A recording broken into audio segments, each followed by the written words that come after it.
Levante sua mão para cá. Gostaria que você orasse pela minha vida. Gostaria que você profetizasse a glória do Senhor sobre esse lugar.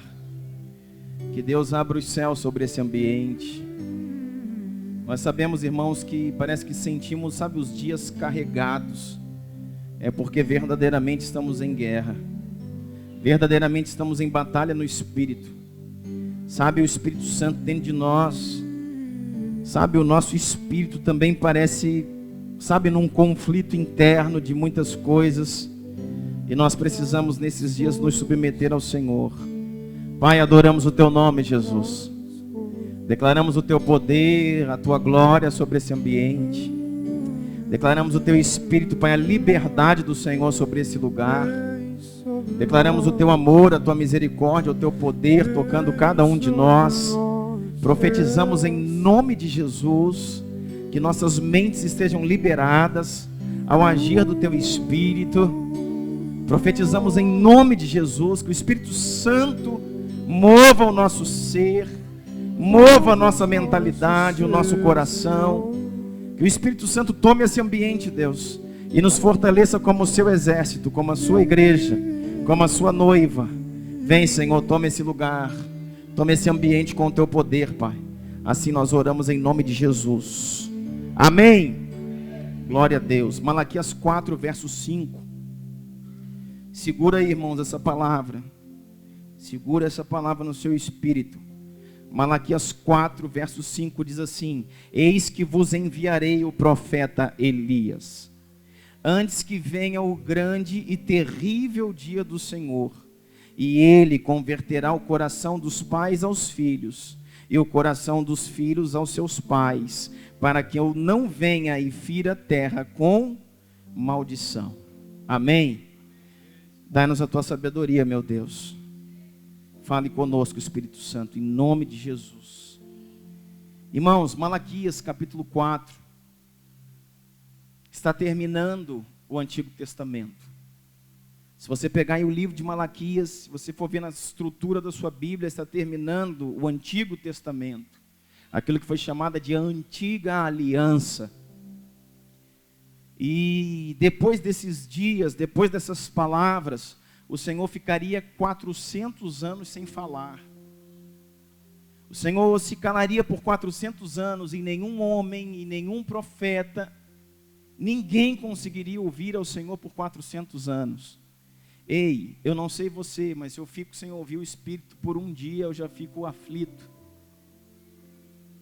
Quanto mais uma geração que viveu 400 anos sem ouvir a voz de Deus, perseverando naquilo que Deus já havia falado, perseverando naquilo que Deus já havia feito, posicionado naquilo que Deus estava falando. E antes de o Senhor se calar por 400 anos, Ele libera essa palavra por meio de Malaquias. Eis que vos enviarei o profeta Elias. Nos últimos dias, eu vou enviar a vocês o profeta Elias. Diz aqui, eu vos enviarei o profeta Elias antes que venha o grande e terrível dia do Senhor. Ou seja, antes que o Senhor venha, a segunda vinda de Cristo. Antes que Ele venha, irmãos, para, sabe, buscar a sua noiva. Antes que Ele venha para buscar a sua igreja. Antes do arrebatamento, antes do fim de todas as coisas. Antes que isso aconteça, eu vou restituir a vós o profeta Elias. E aí? Que texto profético, irmão. Elias já foi aqui, Elias já tinha morrido. Elias foi um profeta daquele tempo. Seu sucessor foi Eliseu. Elias fez 7 grandes, extraordinários milagres. Eliseu fez 14 grandes, extraordinários milagres. Por quê? Porque Eliseu se moveu na porção dobrada do grande profeta Elias.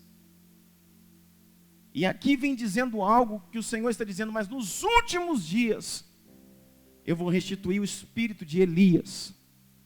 E o que o espírito de Elias vai fazer?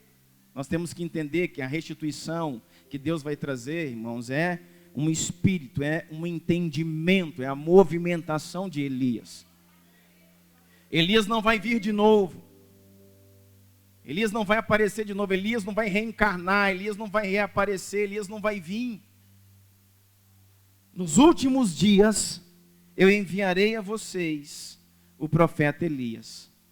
E o que ele vai fazer? Presta atenção no verso 6. Ele converterá o coração dos pais aos filhos, e o coração de cada filho aos seus pais, para que então eu não venha e fira a terra com maldição. Que palavra forte, irmão. Deixa eu te dizer, irmãos, esse é o tempo que o Senhor falou. Esses que estamos vivendo são os últimos dias da igreja. Esses são os dias que o Senhor enviaria, que o Senhor enviou o profeta Elias. A movimentação, o entendimento que Elias teve, e que culminaria no quê? Em tudo aquilo que Elias fez na antiga aliança, e mais um complemento, além daquilo que Elias havia feito, ele está dizendo, além daquilo lá, o que Elias fez? Nós vamos ver aqui. Destronou Acabe, Jezabel, restaurou o altar que está em ruínas, foi sustentado por corvos e por viúvas. Esse é o profeta Elias. E por que temos que entender de Elias? Porque essa movimentação de Elias, Deus quer para hoje. Fala para o seu irmão, é para agora. Então, como que nós vamos entender a movimentação de Elias, se eu não sei quem foi Elias? Como que eu vou me movimentar como Elias? Porque o Senhor quer, nos últimos dias, uma movimentação de Elias. Nos últimos dias eu vou restituir a vocês o espírito, a intrepidez de Elias, que fez algumas coisas que vamos ver aqui. E mais um ponto muito importante. Através desse mover, eu vou converter o coração dos pais aos filhos e dos filhos aos pais. Família. Para que a terra não seja ferida por maldição. Para que o juízo estabelecido do Senhor seja parado, seja cessado. O que para, irmãos? O que para o juízo estabelecido de Deus sobre um povo? O coração dos pais aos filhos e dos filhos aos pais. Diga comigo, paternidade, família. Isso é a base que cessa o juízo de Deus sobre uma nação. Por quê, irmãos? Porque na família, irmãos, é o centro da instrução. Porque a família é o centro do treinamento. Porque a família é o centro da conversão. Porque, irmãos, a família é o centro de tudo aquilo que Deus ama, de tudo aquilo que Deus guarda, de tudo aquilo que Deus cuida, é a família. Por isso que tudo aquilo que se levanta para desconstruir uma ideia de família, irmãos, é totalmente contrário àquilo que Deus ama, àquilo que Deus protege, àquilo que Deus cuida, àquilo que Deus abençoa. E na família está a cura de uma sociedade. Por quê? Porque a família, diga comigo, a família é a central de instrução do céu. Aleluia, glória a Deus. Nós precisamos entender isso. Não é faculdade, não é escola. Não estou falando para vocês aqui, irmãos, contra isso. Escola é necessário, faculdade é necessário, universidade, escolas, igreja é uma instituição, mas a família é a central de treinamento do céu. Dali deveriam sair os profetas afiados, no entendimento, na graça. E por que uma nação entra em juízo? Porque não tem sido assim. Porque pensamentos, porque movimentos têm destruído a família na terra, destruído a família numa nação.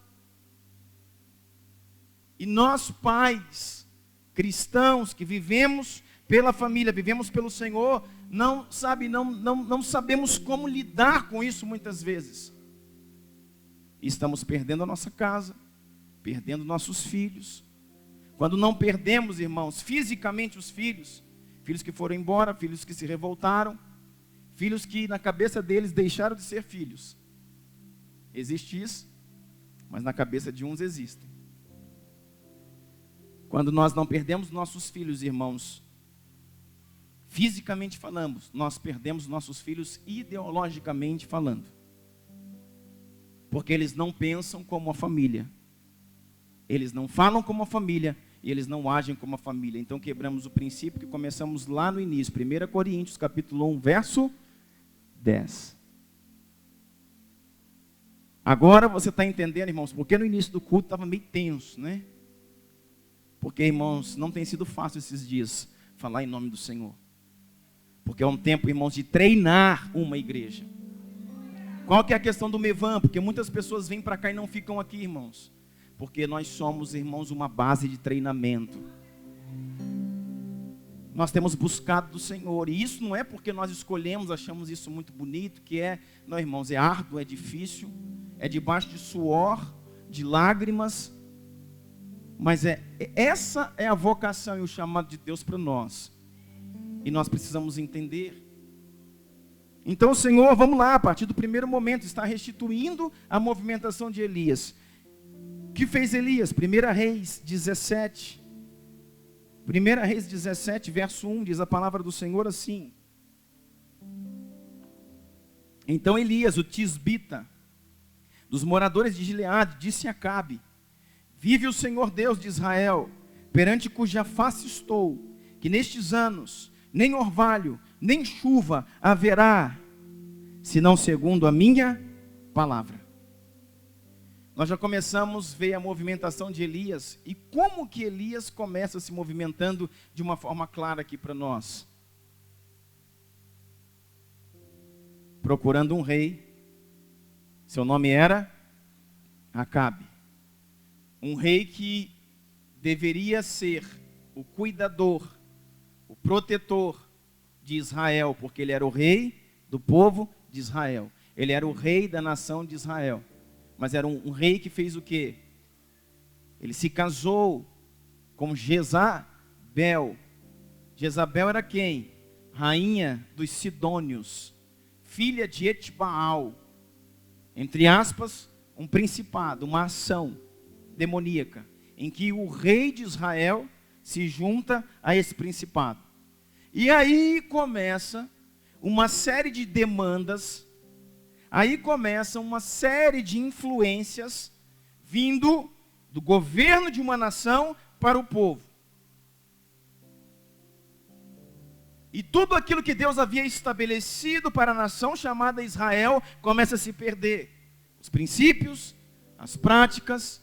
Por quê? Porque em vez de adorar aquele que é verdadeiramente Deus, Yahvé, Criador dos céus e da terra, Pai de nosso Senhor e Salvador Jesus Cristo, o Deus de Israel, que Israel sempre amou, conheceu, serviu e se posicionou, todo o povo de Israel começa a se perder. Começa a perder o quê? Os valores. E em vez de se adorar a Deus, se adora aos deuses cananitas. Começa a se adorar a Baal. Quem é Baal, pastor? Baal é um deus cananeu da tempestade e da fertilidade. Um deus com D minúsculo, ou seja, uma entidade que era adorada no meio dos cananitas ou dos cananeus, que acreditava que o culto a Baal trazia fertilidade, que o culto a Baal trazia produtividade. Ele era o deus da tempestade, era Baal que trazia chuva. Presta atenção nisso. Era Baal que trazia a chuva. Sabe o que se acreditava também? Que Baal trazia filhos, que a fertilidade dos filhos, uma mulher na cultura hebraica, irmãos, quanto mais filhos ela podia dar, mais valorizada ela era pela sua família e pelo seu esposo. Então a fertilidade de uma mulher falava muito. E a fertilidade também das criações falavam muito. Por quê? Porque era uma cultura fundamentada em quê, principalmente? Na agropecuária. Eles manejavam os animais, as ovelhas, o gado, e eles trabalhavam no plantio de cereais. Estão entendendo isso? Então, Baal é o deus cananeu da tempestade e da fertilidade. É o Baal que manda a chuva, segundo a cultura dos cananeus. E é o Baal que faz as mulheres engravidarem e faz os animais produzirem, que fossem férteis. Sabe como é que era o culto a Baal, irmãos? regado a álcool, regado a vinho e regado a orgias sexuais. Então aqueles que eram nazireus estavam sendo embriagados. Então aqueles que eram separados pelo Senhor estavam sendo extremamente atacados. Então aqueles que agora adoravam ao Senhor, o grande Deus, o grande Yahvé, o que estava acontecendo? Eles começaram a se misturar com mulheres cananitas e passavam a adorar também o seu Deus, em rituais de orgias. E aí, irmãos, veio o grande juízo do Senhor sobre uma terra, sobre uma nação. Aí, eis que nos últimos dias, parece que uma situação dessa iria acontecer. Por quê? Porque Deus está mandando o mesmo profeta. Não, você não entendeu, eu vou repetir para você. Deus, mais uma vez eu te peço, Pai, quebra, Deus. Quebra, Pai, toda ação nas mentes nesse lugar, Pai. Em nome de Jesus. Tudo aquilo que consegue, Pai, travar a mente, o espírito, tudo aquilo que consegue impedir que a Tua palavra chegue no coração das pessoas, dos Teus filhos. Assim nós oramos em nome de Jesus. Amém. Para o mesmo tipo de situação, Deus manda o mesmo tipo de profeta. Como que Elias começa fazendo isso? Elias vá até a Acabe. E o que Elias começa fazendo, irmão? Sentando numa mesa, conversando, tendo um dedo de prosa. Elias confronta. Elias confronta. Elias chega diante de Acabe e diz: segundo a minha palavra, o negócio não é com ninguém, é comigo. Segundo a minha palavra, ele não diz segundo a palavra do Senhor, segundo a minha palavra eu digo, que não haverá chuva, que não haverá orvalho, que não cai um pingo d'água nessa terra, até que eu ore novamente. Assim eu digo, profetizo, proclamo, segundo a minha palavra. E Acabe fala, que espécie de atrevimento profético é esse? O que ele estava confrontando, irmãos? Nossa luta não é contra carne e sangue.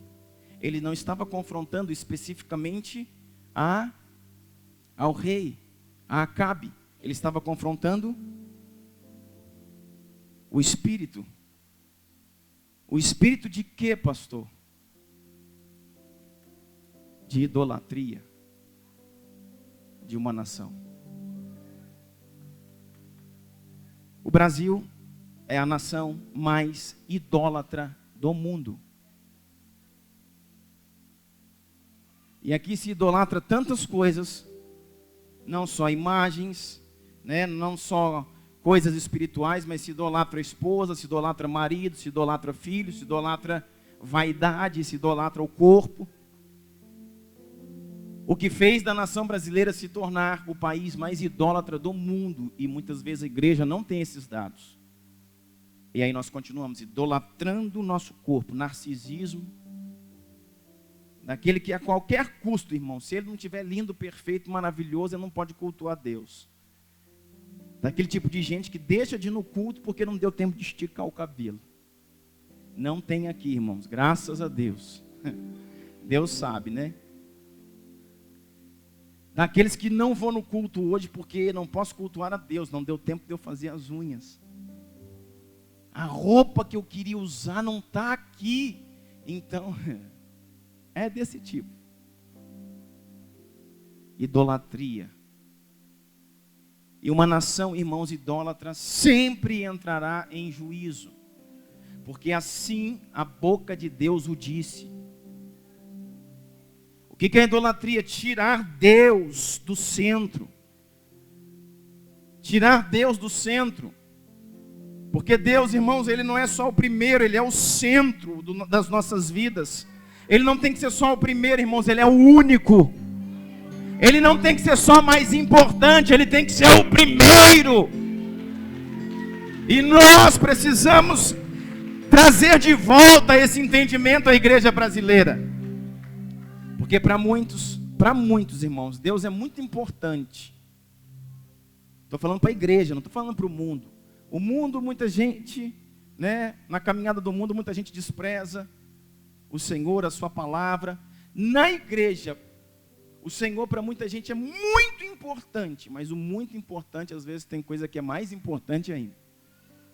Ele é muito importante, mas não é o primeiro. Irmãos, existe uma forma de servir a Deus, estabelecida desde a fundação dos séculos. Eu quero dizer para você que o cristianismo começa, não é na nova aliança, que o cristianismo começa como um cordeiro sendo morto antes da fundação do mundo. O cristianismo começa quando alguém que é Deus diz, eu deixo de ser, eu me faço homem, eu morro, para que o teu projeto, Pai, se concretize. Isso é igreja, irmão. E o que ele está fazendo então? Elias vai e confronta aquele principado. Por quê? Porque se ele é o Deus da fertilidade, o que nós vamos fazer? Nós vamos atacar a fertilidade e as chuvas. E aí, irmãos, passa um dia e passa dois, passa uma semana. Aí, Tiago, passa um ano e não cai uma gota de água. E aí todo mundo começa a entrar em questionamento e dizer, cadê o Deus da tempestade? Cadê o Baal, Deus da tempestade? E Elias está falando, eu estou mostrando para vocês quem é verdadeiramente Deus. E aonde vocês têm que ficar. Você vai ver que lá na frente Elias vai falar, parem de cochear entre dois pensamentos. Sabe o que ele está falando, irmãos, aqui em bom português? Pare de amarelar. Vocês são um povo muito amarelo. Vocês estão com Deus, mas não estão. Vocês querem servi-lo, mas não querem. Vocês são muito circunstanciais. Vocês são, irmãos, aquilo que entrou nessa cultura relativista. Depende do ângulo, não depende de nada. A palavra é única, a palavra é verdadeira, a palavra é eficaz. E ela só tem uma interpretação. Elias estava falando, vocês são relativistas demais. Ah, quem sabe é assim, quem sabe é assado, quem sabe isso. E Elias estão falando, para. Agora a gente vê toda a movimentação de um Elias. E temos a igreja dizendo, pastor. Mas então isso aí foi o Elias. Não é o Douglas, é o Elias. Aí foi muitos anos atrás, lá na antiga aliança, nós estamos na nova. E por isso que eu comecei citando a profecia de Malaquias para você. Nos últimos dias eu levantarei o profeta Elias. Porque nos últimos dias eu vou ter. Nos últimos dias eu vou ter uma condição que precisa do mesmo tipo de profeta. Eu vou ter uma condição espiritual que tem necessidade do mesmo tipo de profeta para resolver ela. Eu vou dizer, o Elias desse tempo é você. O Elias desse tempo sou eu. O Elias desse tempo, irmão, somos nós. E nós precisamos entender do que estamos falando. Não precisa abrir, somente escuta. Tiago 5,17 diz assim, Elias era um homem sujeito às mesmas paixões do que nós. Ou seja, o que a Bíblia está falando? Que Elias era de carne e osso. Que Elias era um homem, ele não era um Deus. Elias era um homem sujeito às mesmas paixões do que nós. E orando pediu que não chovesse. E por 3 anos e meio não choveu nada sobre a terra. Eita. Você ouviu? Quanto tempo? Não foi 3 meses, não foram 3 semanas. Foram 3 anos sem cair uma gota d'água do céu. Até que Elias orasse novamente. Por quê, irmãos? Porque existia uma ação do juízo de Deus sobre uma nação. Pelo quê? Pela idolatria. Deus levanta quem? Um profeta. Qual o seu nome? Elias. Como ele começa? Confrontando o que tem que ser confrontado. Corrigindo o que deve ser corrigido. Aí diz assim, 1 Reis 17, verso 2. Vamos ver a caminhada de Elias.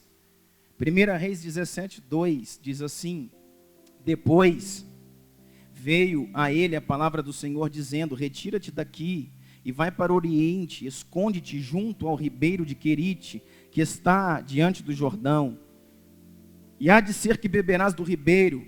Eu tenho ordenado aos corvos que ali te sustentem. Entendeu isso? Depois dele chegar e falar com Acabe, o que ele teve que fazer? Fugir. Por quê, irmãos? Porque Acabe colocou, sabe, um exército para encontrar Elias e para matá-lo. O que Elias teve que fazer? O Senhor falou: agora é comigo, pode deixar que eu estou na frente. Levou ele para um ribeiro chamado de Querite, um lugar onde brotava água. Um lugar onde não tinha água em toda a terra, mas em Querite tinha água. Era um lugar onde tinha uma fonte, onde ele bebia da água fresca, que saía diretamente da fonte. Bebendo da fonte, água limpa, fresca. E ali o Senhor estava sustentando Elias com as suas águas. E de onde que Elias comia? Diz a palavra que Deus mandava um corvo, que trazia o que para ele? Beberás do ribeiro, e eu tenho ordenado aos corvos que ali te sustentem. E o corvo trazia para ele todos os dias pão e carne. O que o Senhor quer dizer com isso? Eu quero dizer, irmãos, que você na missão do Senhor é Ele quem te sustenta.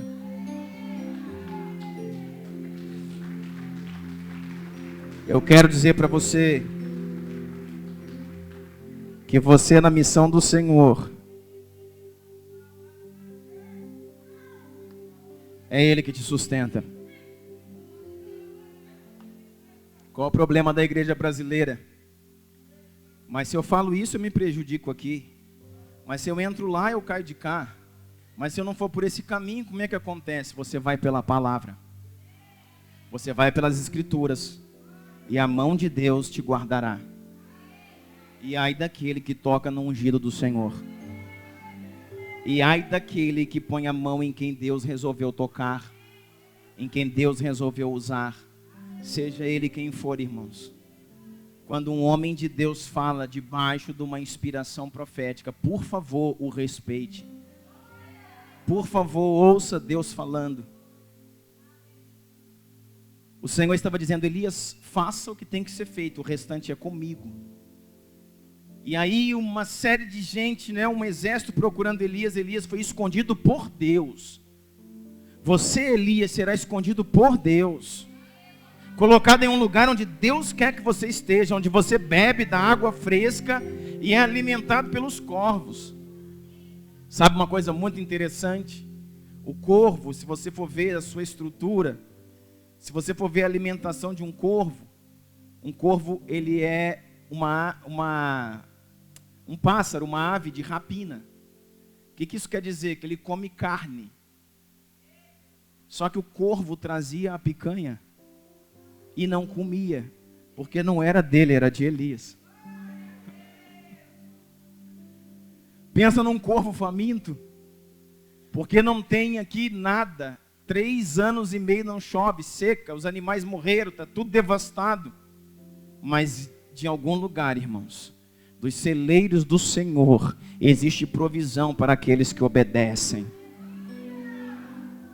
Dos celeiros do Senhor existe provisão para aqueles que obedecem. Diz a palavra: nunca vi um justo mendigar o pão, nem a sua descendência passar fome. Se eu estou diante do Senhor, na missão do Senhor, é Ele que provê, é Ele quem sustenta, é Ele quem gera. E ele ficou lá. Até quando? Até que Deus falou assim: vou secar sua fonte. Ah, é? É. Para quê? Porque deu. É momento de você sair daí e caminhar. Aí diz assim, 1 Reis 17, 9.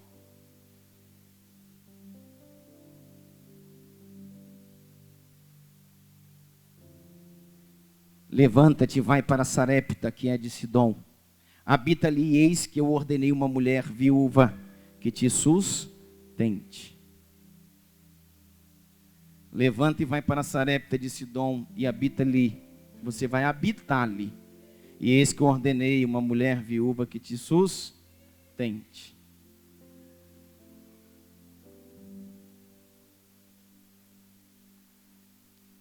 Qual que é o caminho de Elias? Começou em contato com Acabe, passou por um lugar entendendo que se você obedece a Deus, é Ele que te sustenta. Você não tem que temer. Mateus capítulo 6, o Senhor diz: olhai para as aves do céu. Elas não semeiam e não colhem, e ainda assim o Pai Celestial as alimenta. Olhai para os lírios do campo. Eles não fiam, eles não tecem, ainda assim o Pai Celestial os veste, de forma que nem Salomão em toda a sua glória se vestiu como um deles. Não serás assim convosco, homens de pequena fé? Por isso eu vos digo, buscai em primeiro lugar o meu reino e a minha justiça. Buscar em primeiro lugar o meu reino, não é a minha filosofia, não é os meus pensamentos. Busca o meu reino e a minha justiça, e todas as demais coisas vos serão acrescentadas, diz o Senhor.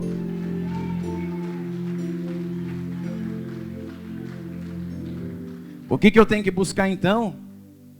O reino e a sua justiça. Então, irmãos, você está aqui para ser um aplicador da justiça. Não é para ser um pensador. É para ser alguém que aplica a justiça. Porque a palavra do Senhor é justiça. É verdade. Irmãos, existe algo, sabe, tão confuso na cabeça de muitos homens que seguem ao Senhor, de muitos jovens, principalmente, de muitos jovens, daqueles que estão em universidades, daqueles que estão entrando, daqueles que estão saindo, a respeito do amor de Deus. Irmãos, o amor que é de Deus é um amor restaurador. Por quê? Porque quando Deus ama, Ele quer que todo aquele que o aproxima dele, essa aproximação só pode ser por meio de Jesus. Através de Jesus, que é a porta das ovelhas, o novo e vivo caminho. Através de Jesus, aquele que é o caminho, a verdade e a vida, você encontra o amor do Pai. E o amor do Pai é um amor confrontador, porque o amor do Pai tem o objetivo de tornar todo homem a sua imagem, conforme a sua semelhança. O amor do Pai não é um amor tolerante. Vem e permaneça como está. Fique aí na sua decisão. Não tem decisão. O amor do Pai é: todo aquele que vem a mim, eu o transformarei a minha imagem, conforme a minha semelhança, diz o Senhor.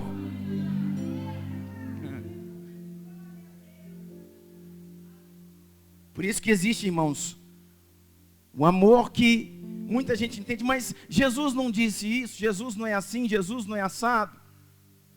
Por isso que nós temos que entender, participar, aceitar, nos envolver, nos calar diante de qualquer tipo de diferença. Não é assim, irmãos, isso não é igreja. Nós temos que respeitar todo tipo de gente, todo tipo de ser humano. Nós temos que respeitar, mas não concordar. Nós temos que respeitar, mas nos posicionar. E como eu me posiciono? Eu falo, eu ensino, eu instruo. Por quê? Porque eu sou, na terra, o embaixador do céu. Porque a justiça do céu se aplica na terra, não é só pela minha oração, é também pela minha atitude. E aí nós precisamos entender, queridos, a soberania de Deus. Deus vai fazer todas as coisas. Mas deixa eu falar uma coisa. O Senhor não disse assim: pega isso, tudo que eu decidi no céu, vocês vão fazer na terra. O Senhor disse: tudo que ligardes na terra, eu vou ligar no céu. Então peraí, tem alguma coisa partindo da terra para o céu. Mas onde fica a soberania de Deus nisso, pastor? Se Deus então quiser fazer e a igreja não ligar, acontece? Excelente pergunta. Estou querendo saber isso do Senhor nesses dias.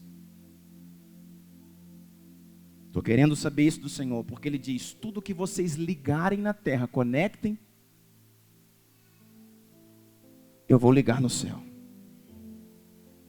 Mas se vocês não ligarem, irmãos, eu não sei. Sinceramente. Sabe o que eu penso, irmãos? Que a nossa oração, ela é como um catalisador. O que é um catalisador? Alguma coisa que acelera. A nossa oração é como um catalisador. A nossa oração, irmãos, é como um adubo para uma semente já colocada numa terra. Mas a semente precisa estar na terra para que o adubo venha só e complemente. O que eu quero dizer? Eu tenho entendido nesse tempo que as nossas orações, irmãos, elas vêm como um catalisador. As nossas orações vêm como um catalisador das nossas ações. Deixa eu te falar uma coisa aqui. Eu não ensino meu filho a estudar orando. Meu filho está muito mal em português. Aí você deixa ele andar do jeito que ele está e redobra a oração e fica orando. Faz sentido, irmão? Eu vou sentar e vou instruir a ele o português. Porque onde é a sua deficiência? No português, ele precisa de instrução. Então eu vou e faço a minha parte, ensino a ele. Depois eu oro. E a ação que eu fiz com ele é catalisada pelo poder da oração. Vamos pensar? Vamos pensar do que tem sido igreja nesses dias? Vamos pensar do que é soberania ou não do Senhor? Quando eu quero, irmãos, que meu filho aprenda a andar de bicicleta, eu não fico orando para que ele aprenda a andar de bicicleta. Faz sentido ou não? Quando eu quero que meu filho aprenda a nadar, lá em casa tem uma piscina. Lá em casa tem uma piscina. E ela é funda. Então eu tinha medo que meu filho pequeno, o Heitor, se afogasse, morresse na piscina. Então peraí, o que eu fiz? Fiquei orando.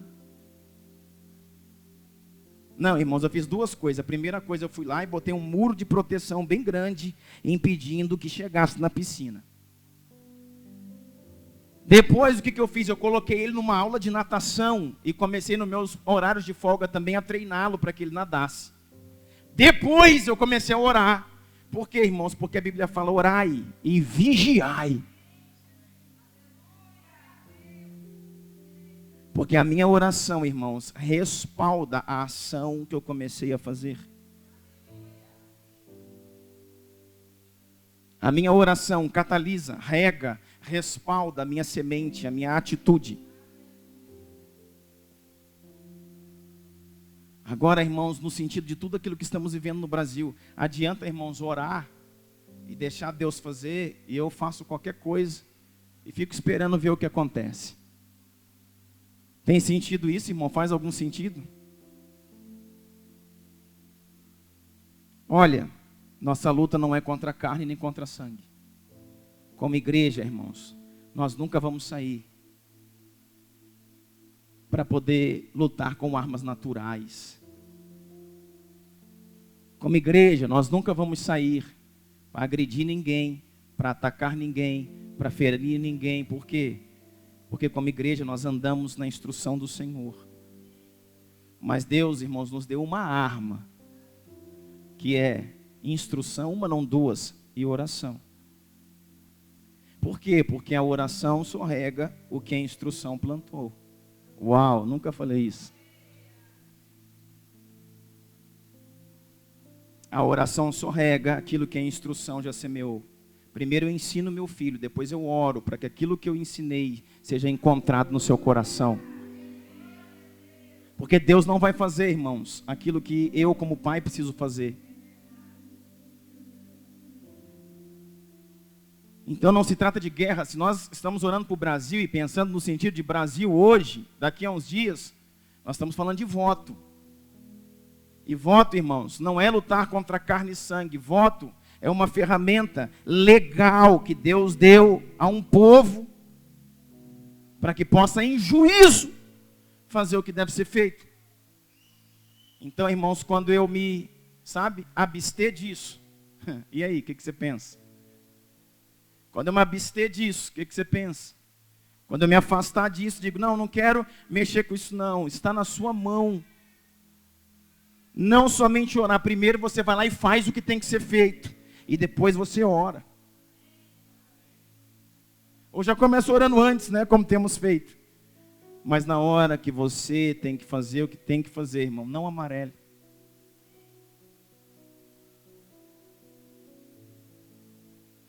Ah, não estou sentindo. Se você não sentir, irmãos, ouça os profetas.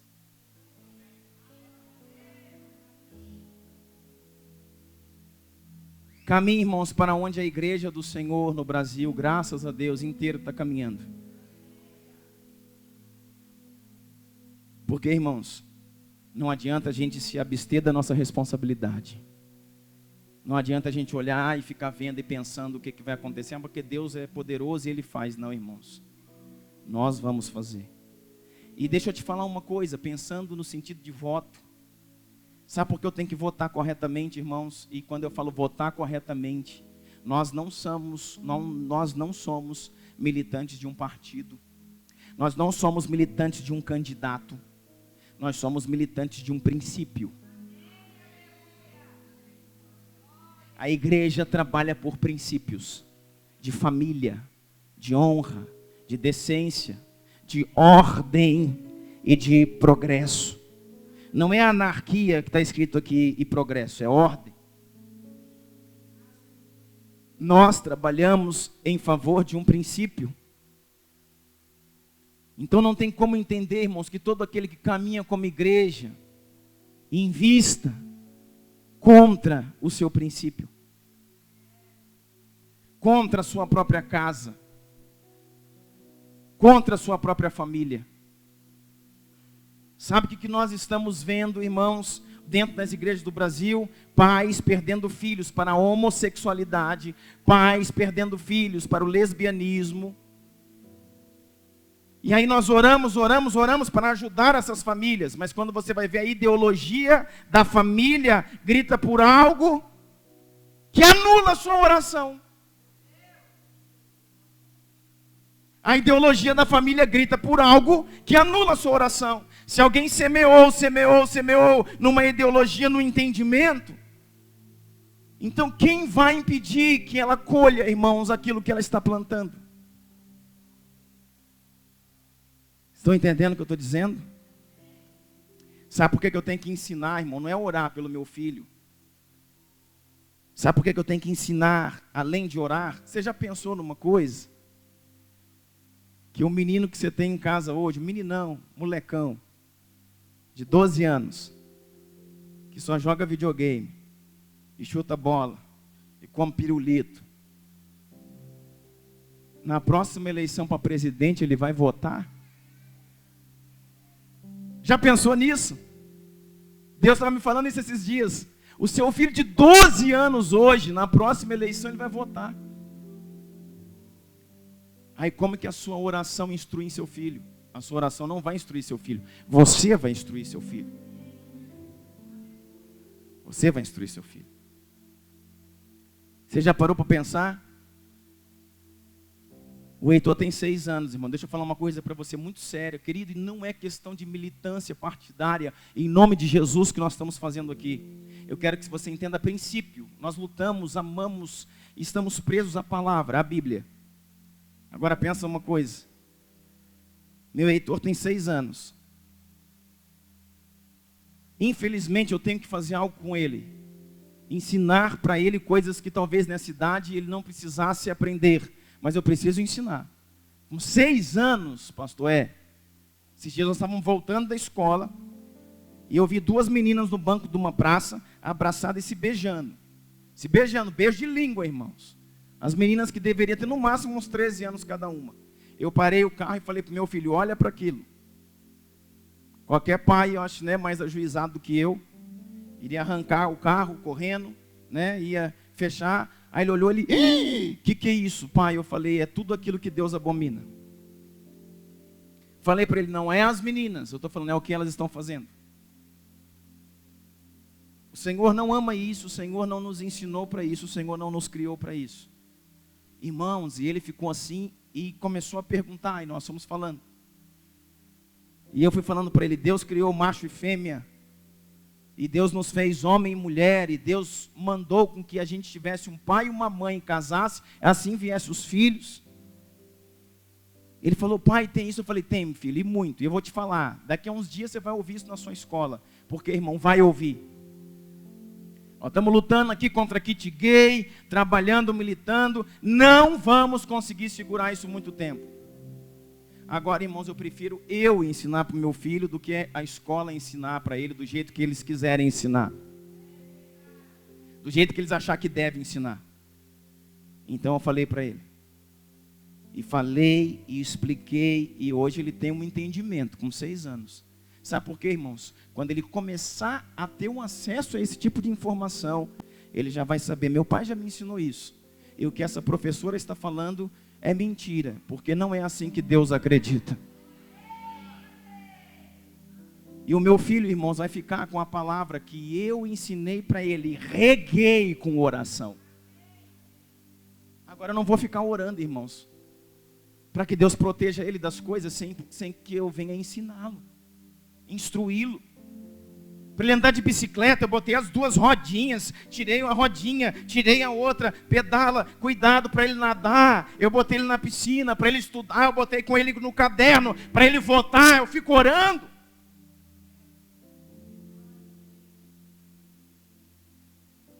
Para ele votar, eu fico orando, eu deixo que ele entre na ideologia que ele quiser nas escolas comunistas.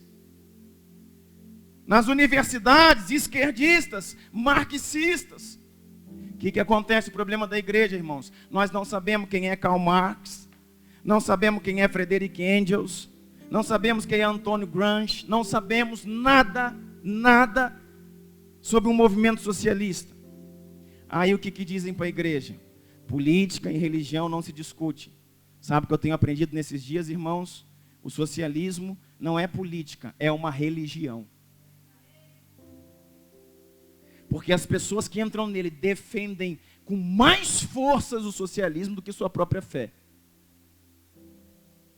Muitos deles não vão morrer pelo cristianismo, pelo, sei lá, o que eles seguem como regra de fé. Mas vão morrer, irmãos, pelo socialismo. Porque assim tem sido a história dessa nação e de outras nações. Fala-se, irmãos, de nazismo, de Hitler. Irmãos, o socialismo já matou muito mais gente em todo o mundo do que o Holocausto. Fala-se em posturas radicais de algumas pessoas, mas aqueles que falam que fulano, ciclano e beltrano é radical, irmãos, são a favor do aborto. Então, querido, não tem parâmetro para o que dizem nessa nação. Não tem parâmetro para o que dizem nessa nação. E a crise que estamos vivendo não é só política, não é só econômica, é principalmente moral. Deixa eu falar uma coisa para você. Sabe, eu vou terminar o que eu estou falando aqui, irmãos. Mas eu sinto no espírito que nós precisamos entrar nesse lugar. Irmãos, escolas, universidades estão tão tomadas, que se você não cuidar e não ensinar o seu filho, irmãos, o seu filho que hoje tem 12, 13 anos, é um molecote lá, que chuta a bola, que brinca, é um menino. Daqui a 4 anos, irmãos, ele está votando em tudo aquilo que Deus abomina. Daqui a 4 anos, ele está votando em tudo aquilo que Deus abomina. E porque, foi a faculdade. Não foi a faculdade, foi você. Sabe o que nós temos que entender? Se uma faculdade, irmãos, de 4 anos, que ele vai passar lá, tiver o potencial de colocar na cabeça dele aquilo que você não colocou em 20, em 18, é porque nós falhamos como pais. Quanto tempo que um menino fica numa faculdade? 4 anos. Quanto tempo que eles estudam? A maioria estudam, sabe, num período só. Vamos dizer, 4 horas por dia, estuda à noite, vamos dizer. Eles ficaram 4 horas por dia durante 4 anos. E seus filhos, nossos filhos, ficaram nas nossas casas 18 anos, 24 horas por dia. 7 dias por semana eram os nossos filhos. Por que eu falei eram? Porque perdemos eles para uma religião. Porque esse povo, irmão, mata por isso. Esse povo mata por isso, irmão, mata por isso. E vou te dizer, Tirar, irmãos, o socialismo da cabeça de um jovem que entrou para esse lugar é como, irmãos, tirá-lo de uma religião. É como tirar ele de uma religião. Você está entendendo isso? Eles vão saindo lentamente, de acordo com a instrução, mas sofrem por causa disso. Sofrem. Espírito de confusão vem porque, irmão, é espiritual. Vou te dar um exemplo.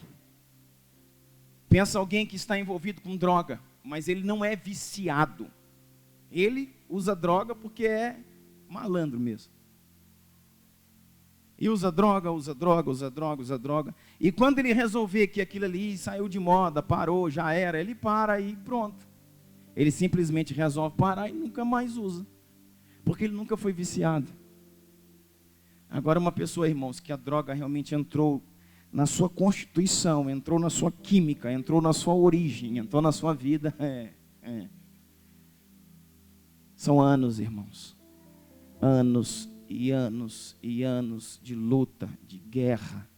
É espiritual. Não tem a ver só com uma química. Está no sangue, é espiritual.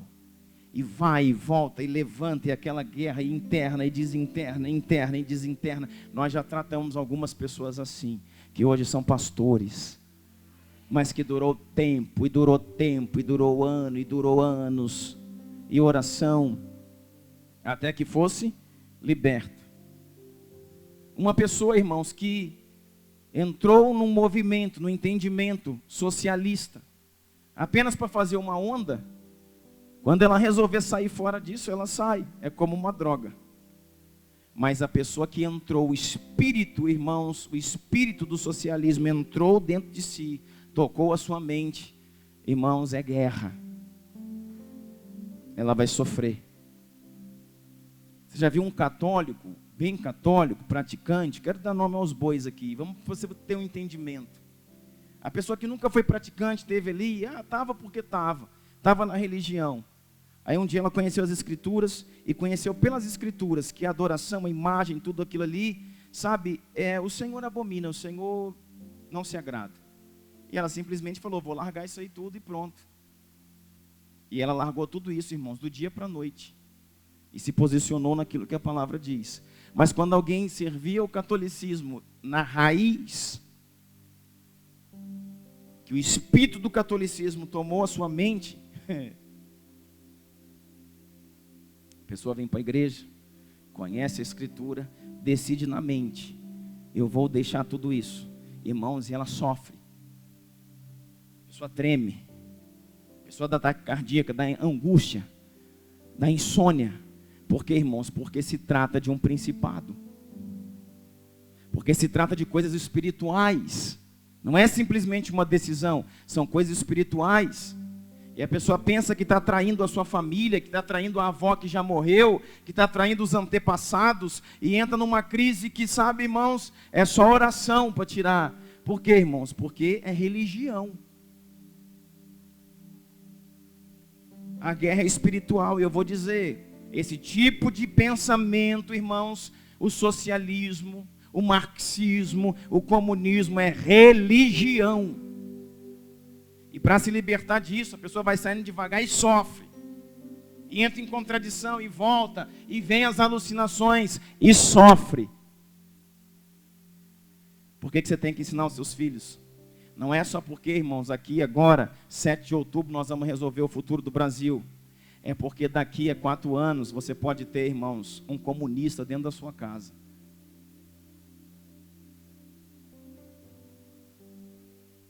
Sabe por quê? Eu não doutrinei, mas a faculdade doutrinou. Eu não doutrinei, mas a escola doutrinou. Eu não doutrinei, mas a internet doutrinou. Eu não doutrinei, mas o artista que ele sabe que a moçada serve, doutrinou. E eu vou te falar, irmãos, é muito mais gente contra do que a favor, viu? Porque o mundo jaz no... Ok. Então a casa é um instituto de treinamento da igreja. Ou eu ensino, instruo e blindo os meus filhos para que assim eles possam ir para a faculdade, para onde quer que seja, e seja um instrumento de Deus ali dentro. Ou então, irmãos, segura seus filhos, não manda nem eles para a faculdade, porque faculdade hoje se tornou um lugar de perder os filhos. De perder os filhos. Sabe, eu estava conversando esse final de semana com um professor da Universidade Federal de Uberlândia, do curso de Geografia, Humanas. E ele conversando comigo falou: olha, pastor, só tem comunista. Sabe o que ele estava me dizendo? Que os alunos e os professores impedem a polícia militar de entrar no campus. Porque a polícia militar é a polícia militar do estado de Minas, é estadual. E a universidade é federal, então polícia não entra aqui. Porque lá nós podemos fazer as orgias, o sexo livre, como ele diz, que nos cultos noturnos, irmãos, nas praças do campo, nos banheiros, é sexo livre. Drogas, roubos. E a polícia militar não pode entrar dentro do campus. E nós, irmãos, estamos alienados dentro de uma igreja, sabe?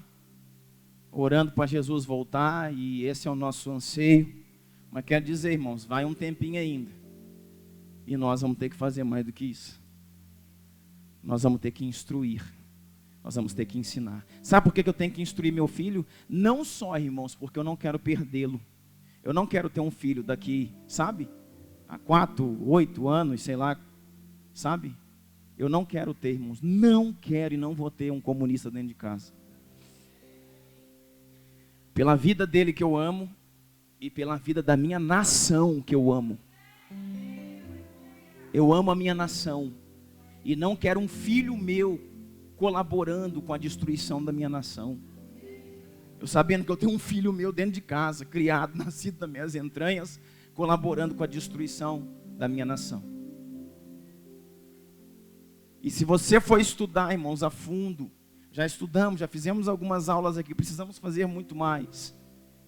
E vou estudar sobre todo esse movimento, como nasceu, como desenvolveu, você vai ver que todo esse movimento que estamos vivendo hoje, irmãos, não é porque um homem foi inteligente, não é porque um homem foi esperto e fez algumas coisas estratégicas no Brasil. Irmãos, existe uma agenda.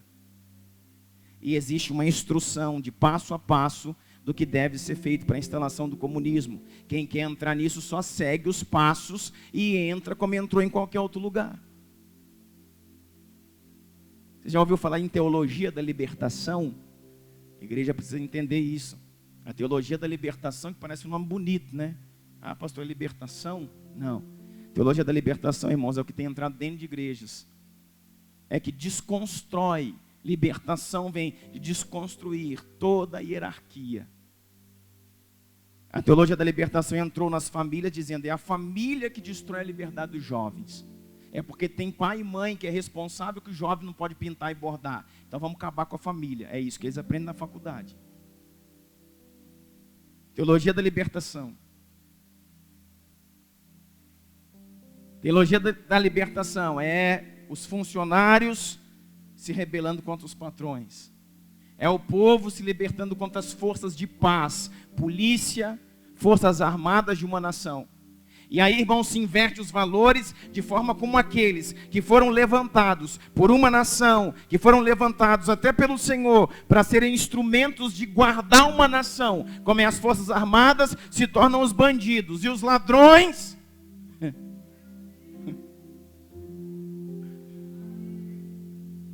se tornam aqueles que nós admiramos.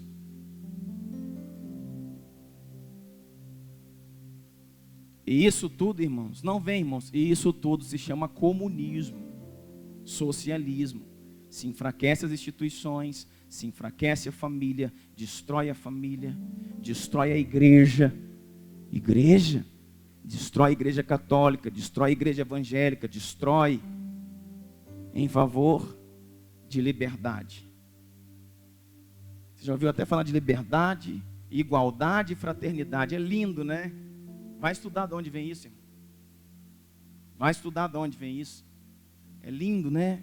Se nós vivermos assim, quero dizer para você, o amor de Deus não é o amor da tolerância. O amor de Deus é o amor da restauração.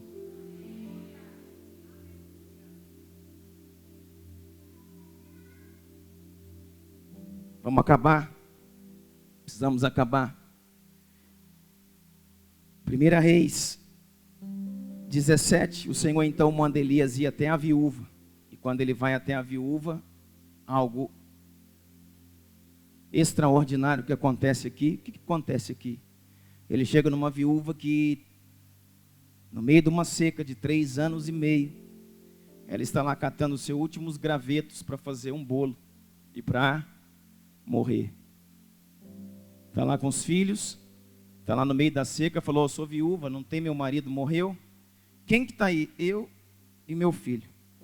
E aí? Estou catando esses gravetos porque eu vou fazer um bolo e vou morrer. Aí o profeta diz assim: faz para mim. Aí você fala: esse cara é louco. Esse é um explorador. Quero dizer, irmãos, crede no Senhor, estareis seguros. Crede nos seus profetas e prosperareis. Os profetas do Senhor, irmãos, se movem para libertar a sua vida. E às vezes a estratégia da libertação espiritual vem como algo que não faz o menor sentido. E ele falou: me dá esse bolo, prepara para mim. E ela pensou assim: eu ia morrer de barriga cheia, pelo menos, né? Agora eu vou morrer até de barriga vazia. Porque eu vou fazer um bolo e dar para esse homem aí, o profeta de Deus. Mas ela fez, irmãos. Mas ela fez. E diz que o Senhor, irmãos, prosperou aquela casa. Que o Senhor abençoou aquela mulher. Que o Senhor a livrou da morte. Que a casa dela, no meio de uma situação total de desolação, de seca, era um instrumento de vida, de paz. Mas, pela profecia, eu quero te falar, o que tem a ver isso com Elias, que Deus está restaurando? O que é, irmãos, uma viúva? Diga assim: uma viúva é uma mulher sem marido. E o que é um órfão? É um filho sem pai. E o que o Senhor falou em Tiago 1,27? A religião pura, verdadeira e imaculada para Deus, o Pai, é esta: visitar os órfãos e as viúvas nas suas tribulações e guardar-se da corrupção desse mundo. Sabe o que Elias está fazendo? Elias, irmãos, ele veio para poder resolver aquela situação. E ele encontra uma mulher sem marido, que é uma viúva, e um filho sem pai, que é um órfão. E ele vai devolver, irmãos, sabe, dignidade, o espírito da paternidade para um órfão e o espírito da cobertura para uma viúva. No que o Senhor falou que depois seria a verdadeira religião. Isso nós precisamos entender, a movimentação de Elias. Segue. A palavra de Deus diz que em 1 Reis 18:17, vamos lá para a gente terminar. Diz assim, 1 Reis 18:17: e sucedeu que, vendo Acabe a Elias, disse-lhe: és tu perturbador de Israel? Respondeu Elias: não sou eu que tenho perturbado Israel, mas é tu e a casa do teu pai, por teres deixado os mandamentos do Senhor, e por teres tu seguido os Balaíns. Agora, pois, manda reunir-se a mim todo Israel no Monte Carmelo, como também os 450 profetas de Baal e os 400 profetas de Azera, que comem da mesa de Jezabel. Então Acabe convocou todos os filhos de Israel e reuniu os profetas no Monte Carmelo. Elias se chegou a todo o povo e disse: até quando cochearei entre dois pensamentos? Se o Senhor é Deus, seguiu, mas se é Baal, seguiu. O povo, porém, não lhe respondeu nada.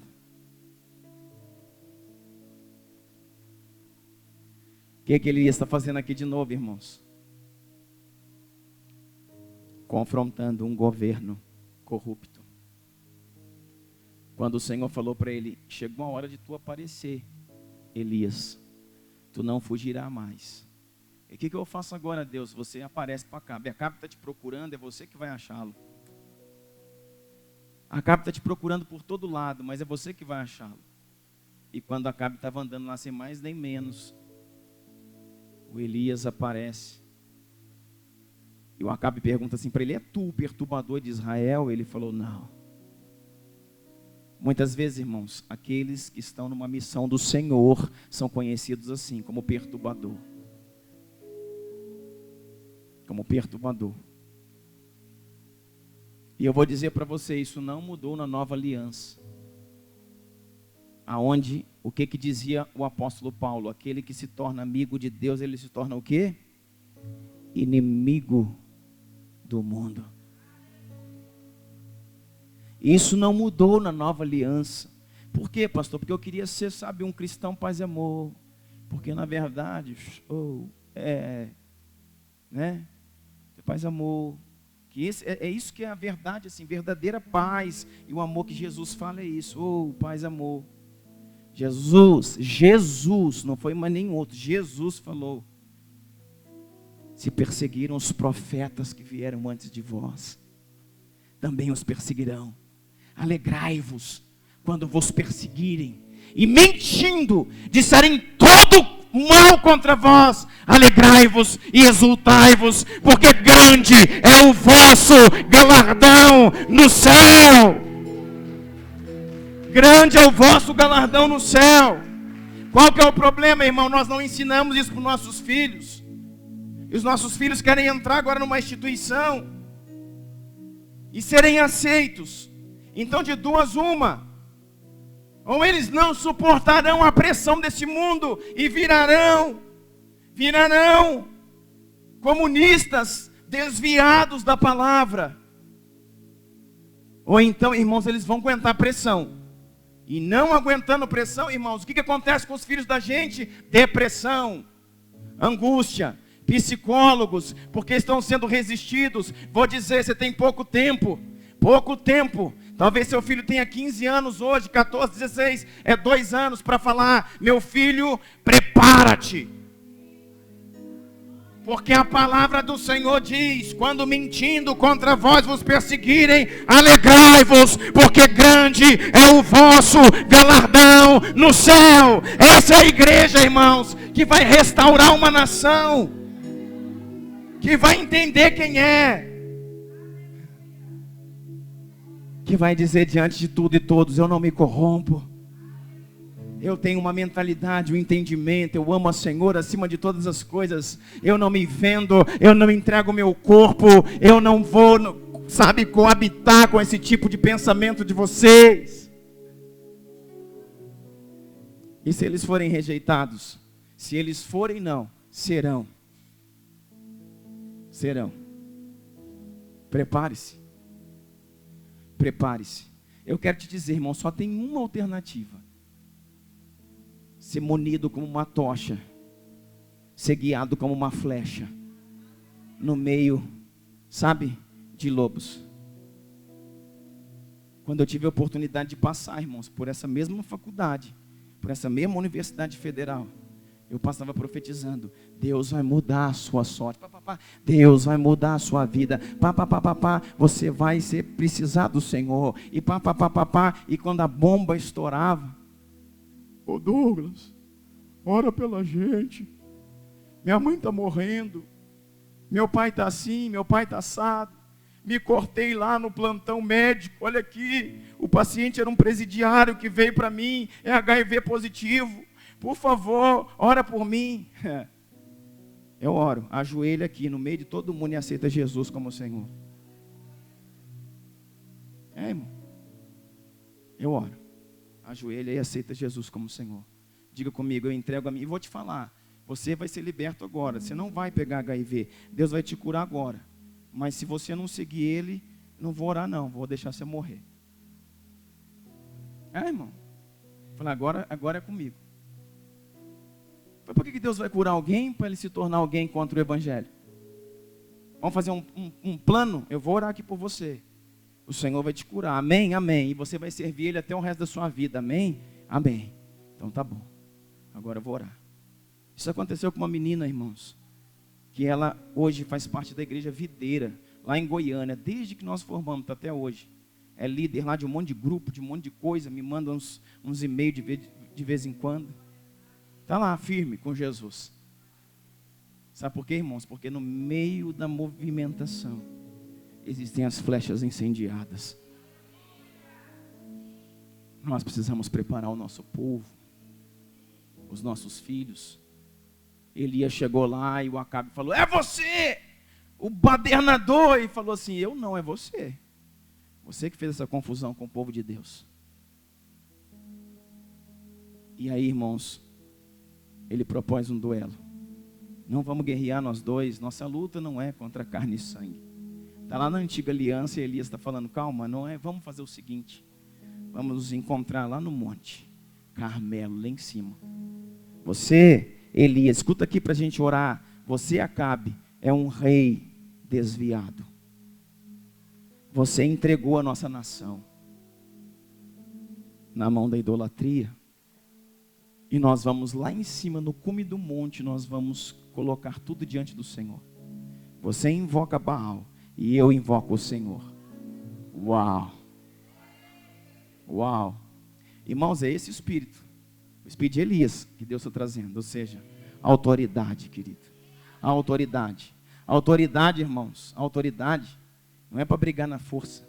A autoridade para viver no espírito.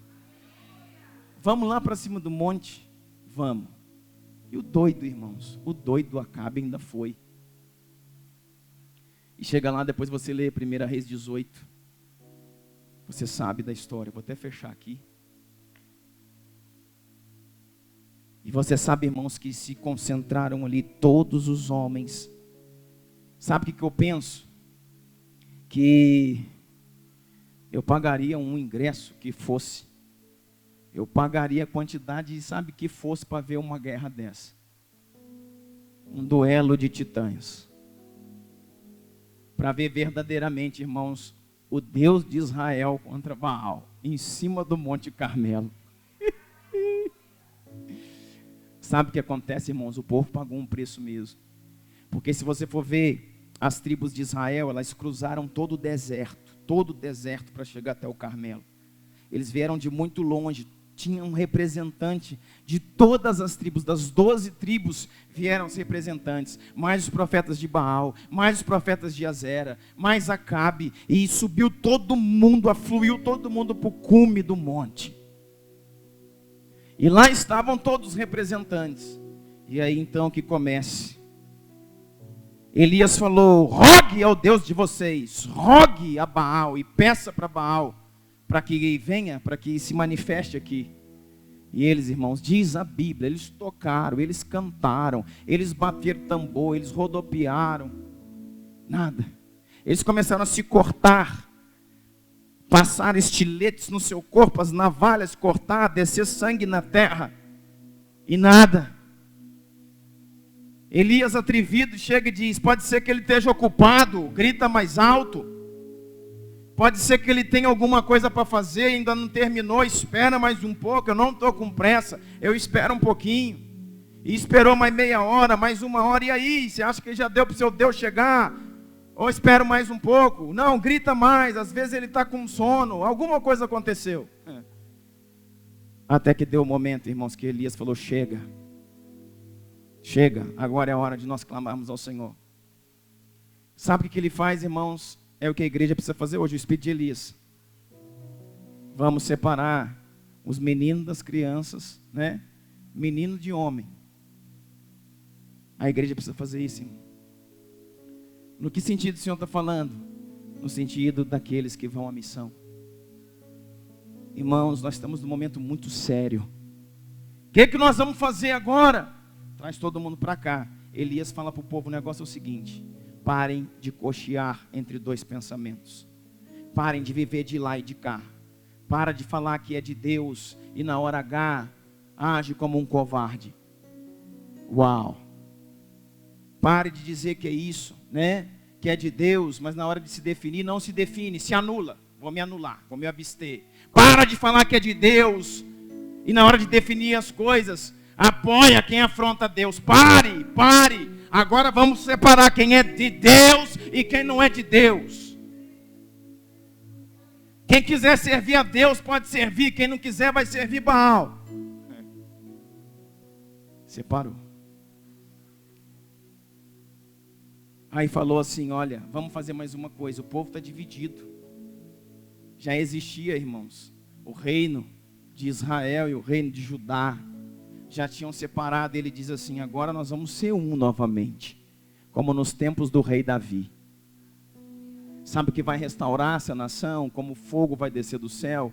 Quando nós cumprirmos 1 Coríntios capítulo 1, verso 10. Tendes todos vós o mesmo pensamento, tendes todos vós a mesma direção, caminhem todos vós para o mesmo sentido e atuem, tomem todos vós as mesmas atitudes.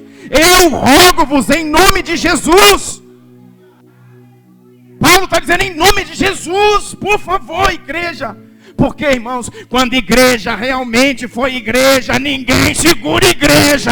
Quando igreja foi igreja, ninguém segura a igreja. Os cristãos vão definir as eleições no Brasil, agora no ano de 2018 e agora para sempre. Nós vamos definir para sempre. Sabe por quê, irmãos? Porque o Brasil é um país cristão. Porque o Brasil é uma nação do Senhor. Vai decidir agora, vai começar agora e vai decidir para sempre. Cada um de vocês pegue uma pedra e nós vamos restaurar o altar do Senhor que está em ruínas. Aonde tem altar quebrado, irmãos, o fogo não desce. Aonde tem altar profanado por idolatria, o fogo não desce. Tantas casas, irmãos, que perderam fogo. Casas que perderam fogo. Casas que perderam fogo. Altares profanados. Casas que perderam fogo. Mulher não respeita mais marido. Marido não honra a esposa. Prostituição, adultério. Filhos se dando às drogas. Filhas engravidando fora de casamento. Sabe o que é isso? Altares profanados. Quero dizer para você, enquanto seus filhos estão debaixo do seu teto, eles são protegidos pela força do altar que você levanta.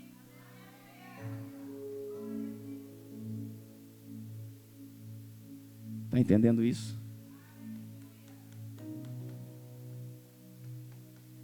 Restaurou o altar que estava em ruínas. E agora nós vamos precisando da cooperação de todos. Diz Elias. Colocou 12 pedras. Colocou o novilho. O que mais? Colocou a lenha. O novilho representa Jesus. A lenha, a madeira representa a cruz. As pedras representam as 12 tribos. Só que nesse altar, irmãos, o sacrifício não era o novilho.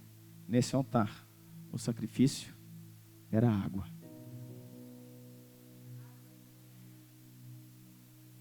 Nunca houve em toda a Escritura um altar com água. O altar era regado com sangue. Mas esse altar era um altar de água. Por quê? Porque Deus sempre nos pede aquilo que nos custa. E eu vou dizer, irmãos, uma ideologia também pervertida tirou o sacrifício da igreja.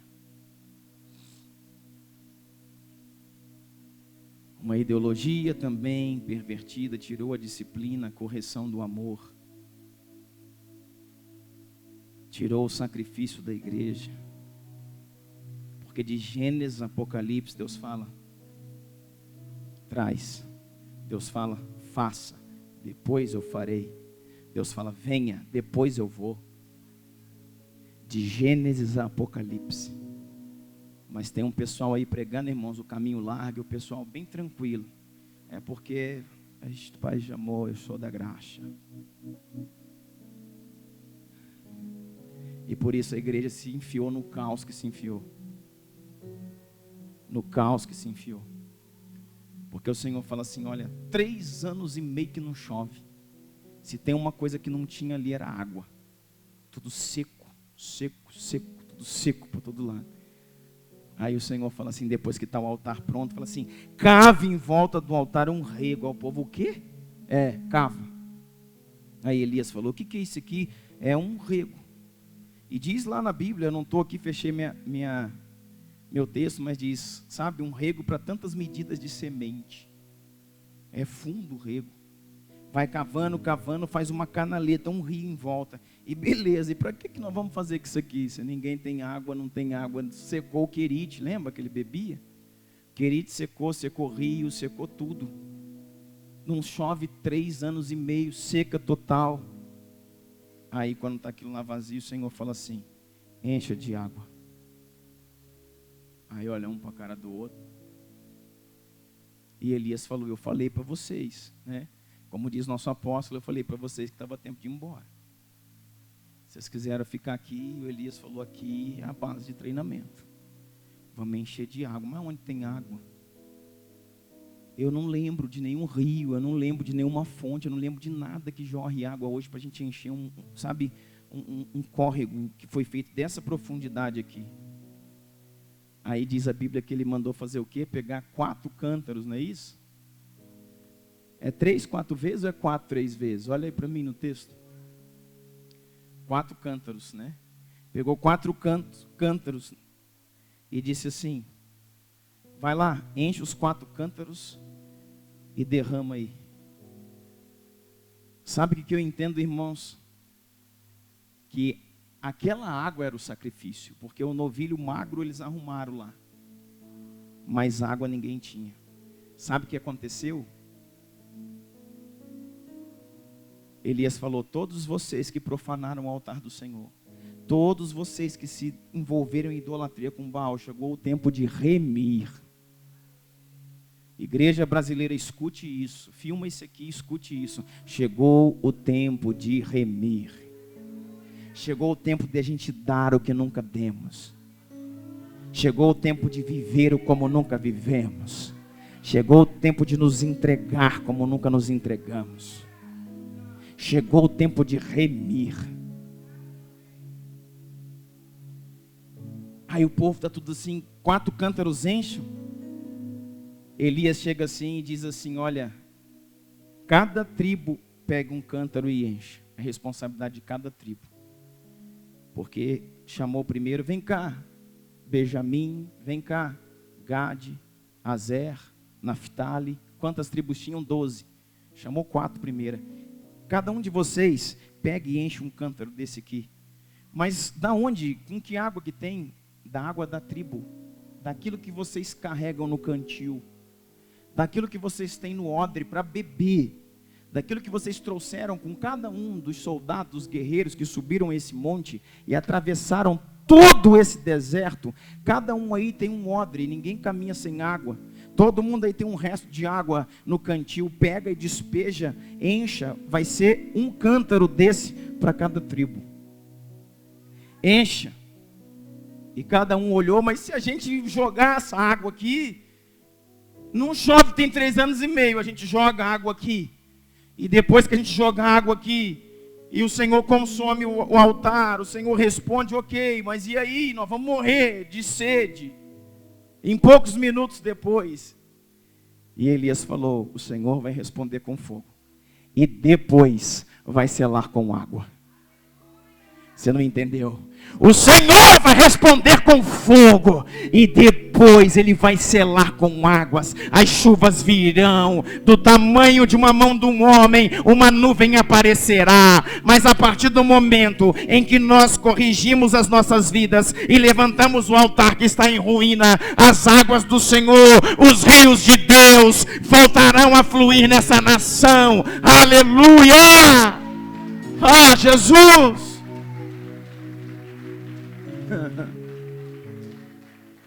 Encham os cântaros. Um dia eu fui estudar, sabe qual era o tamanho desses cântaros grandes? Aproximadamente de 8 a 10 litros cada um. Só que tinha que encher um cântaro de 10 litros, ou 8, de 8 a 10, uma tribo inteira. Então tinha ali 100, 150, 200 de cada tribo. Pega o resto de água que vocês têm aqui e enche esse aqui. Aí foram as primeiras, olha como é que o Senhor faz. Encheram 4 cântaros, derramaram, deu uma molhada na terra, fez uma laminha no fundo. Aí o Senhor falou de novo, a segunda vez, mais 4. Põe mais 4. Sai daí, Azer, Gade, Naphtali, entra aqui, Judá, Simeão, Levi, mais 4 tribos. Mais 4 tribos, encham aqui. Encheram os cântaros, foram lá e derramaram. Aí aquele meio lá, já subiu a água até o meio assim daquela canaleta. E botou mais 4 cântaros e disse: os que estão faltando, tragam 12 cântaros, 12 tribos. A água era o que eles tinham para remir a idolatria de um povo. E quando eles encheram aquele altar, que nunca houve nada igual, um altar com águas, Elias orou ao Senhor e o Senhor respondeu com fogo. E o fogo veio e consumiu o altar, e consumiu as pedras, e consumiu o holocausto, e consumiu a lenha, e lambeu toda aquela água. Está entendendo isso? Aí, irmãos, o povo ficou entendido de que Deus estava ali respondendo como eles tinham que se posicionar. Aí, olha só, olha o encargo de um profeta, irmãos, o desespero de um profeta. Agora ele diz assim: pois é, agora o negócio é comigo. O povo fez o que tinha que fazer. Agora a coisa é comigo. Porque se não chover, dentro de meia hora, de 1 hora, todo mundo aqui vai morrer. Não tem mais água para nada. Sede, a língua que cola, sabe? No palato, no céu da boca. E Elias vai lá e sobe mais um pouco. Ele se ajoelha aqui, ó. Elias, a Bíblia diz, coloca a cabeça entre as pernas. Sabe o que é isso, irmãos? Gerando. Essa era a posição que as mulheres hebreias geravam filhos de cócoras. Ele sobe lá em cima, se agacha, coloca a cabeça no meio dos joelhos e começa a orar, e começa a orar, e começa a orar, e começa a orar. E diz para o servo dele: vai lá e olha, vai lá na ponta do monte e olha, vê como é que está a nuvem, vê se vê alguma coisa. E o menino chegava e falava: não tem nada. E ele orava mais e dizia: vai de novo. E ele olhava, não vejo aparência de chuva. O céu está aberto, um azulão danado, não vejo nuvem de chuva. E voltava e dizia nada, e ele orava de novo e dizia: vai de novo. A chuva precisa vir.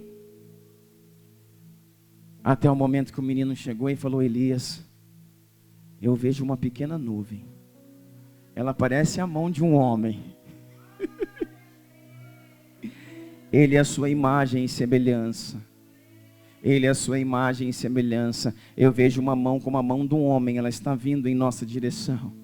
Aí Elias levantou e disse: esse é o sinal que a grande chuva vai chegar.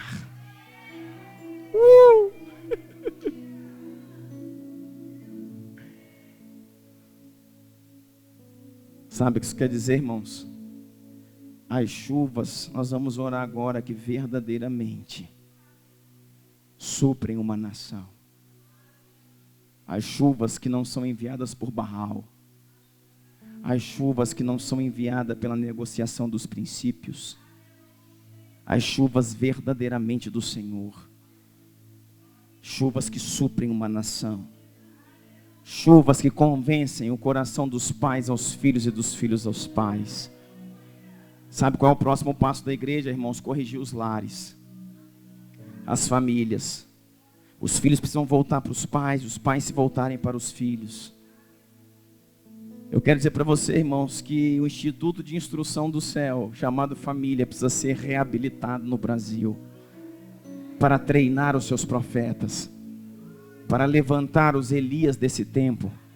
Porque os jovens, irmãos, não serão defraudados com uma mente, irmão, socialista, com um espírito marxista. Eles serão cheios do Espírito Santo, profetas do Senhor, amigos de Deus, para profetizar sobre uma nação e sobre toda a terra. As chuvas de Deus voltarão em nome de Jesus. Fica de pé comigo, vamos orar.